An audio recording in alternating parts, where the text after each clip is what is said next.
This right here is what's going to single-handedly save the games industry. There's something special in discovering new and exciting indie games, because for one, the gaming industry has been a dumpster fire for a while now, and it doesn't seem like AAA gaming is going to get that much better.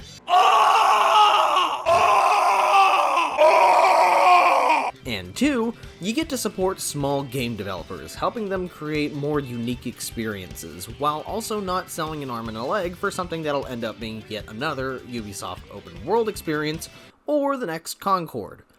Remember Concord? No, you don't. So, while I was distracting myself from the harsh realities of life by doom-scrolling on Instagram, I saw this ad pop up. Grapple and glide your way around the Grumpy Isles.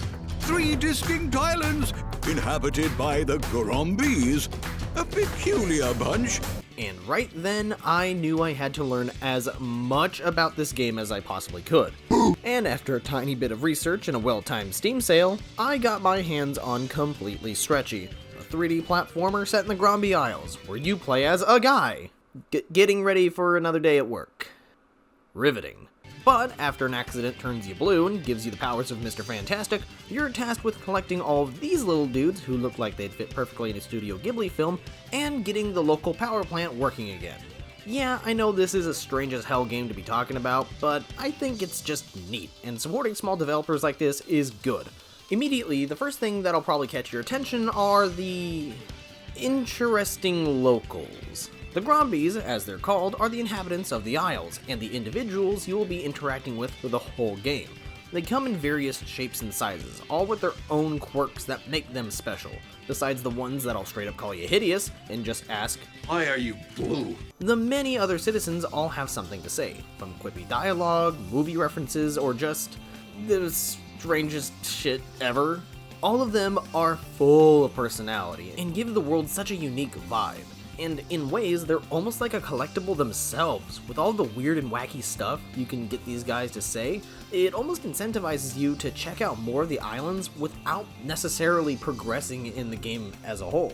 But with the new ability to use your hand like one of those sticky hands you get at the Scholastic Book Fair, you're able to swing around the island like that one guy from Marvel, using momentum to swing yourself great distances horizontally or vertically to reach up high up spots. And if you're able to keep up your momentum, the speeds you can reach give this game a tiny bit of a learning curve, which could make it a fun time for speedrunners if a community would ever form around this.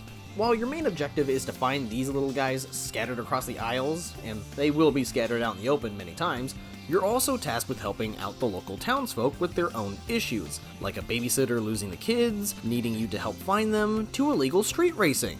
The missions are quite varied in terms of setup, and each time you help someone out, you're rewarded with an electro, which you can take back to the power plant to upgrade your stretchiness, making it easier to swing around the place like a monkey on crack and meet more freaks. As is the case with many indie games, Completely Stretchy takes on a simplistic but unique art style, with lighting and thick outlines that help the cel-shaded look the developers were going for look that much better. It makes everything look like a 2D drawing dropped into a 3D setting, very similar to games like Jet Set Radio or Wind Waker. While the style in this game specifically can be seen as cheap to some uneducated Neanderthals who think graphics are the most important part of a game, myself and many others realize that besides helping give this game a unique look that helps make it stand out from the crowd, it also helps as a way in which the developers are able to keep the file size extremely small, keeping the game at just over a single gigabyte.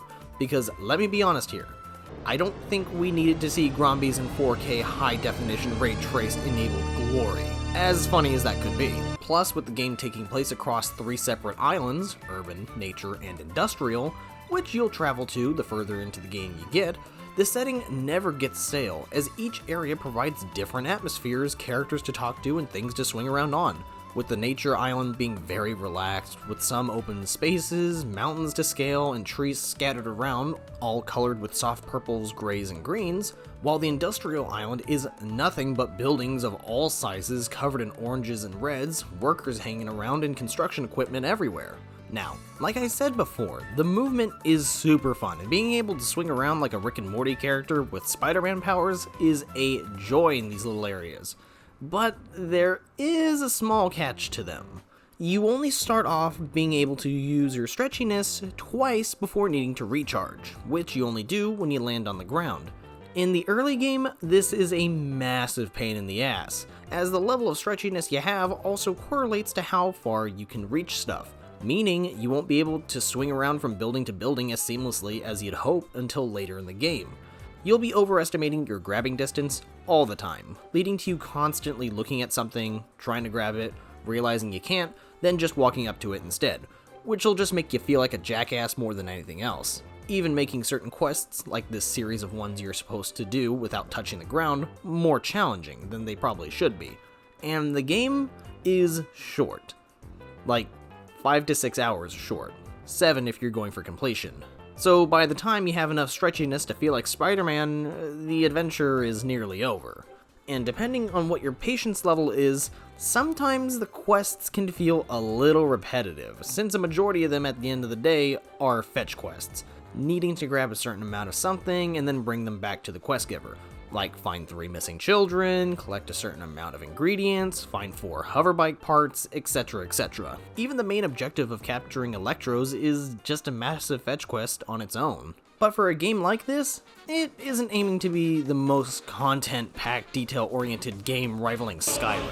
It's a fun 3D platformer with unique controls, a neat art style, and a hell of a lot of personality. That'll keep you busy for an afternoon.